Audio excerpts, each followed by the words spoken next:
சரி, நைட்டு ஏதோ ஒரு எஸ்எம்எஸ் அனுப்பிச்சிருந்தீங்க, அது என்னது? மக்கு. நாளைக்கு என் பிறந்த நாள். உன்னை பார்த்ததுக்கு அப்புறம் தான் ஸ்கூலுக்கு போவேன். சீக்கிரம் வந்துரு. I love you. Love you happy birthday. இந்தா விபூதி வை. தேங்க்ஸ். ஏ எனக்கு ஓ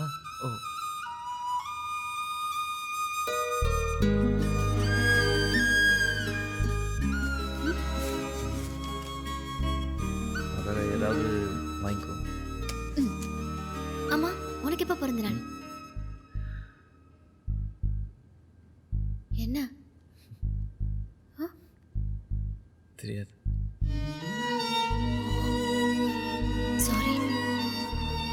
சரி பரவாயில்ல. இனிமே என் பிறந்த நாள் தான் உன் பிறந்த நாள்.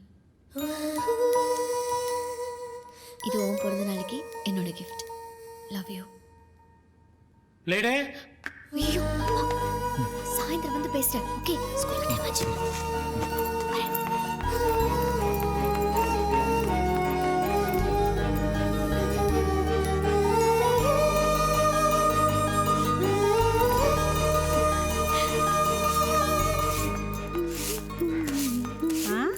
பள்ளிக்கூடத்து கிளம்புனவ குடோன்குள்ள எங்கடி போயிட்டு வர? சும்மா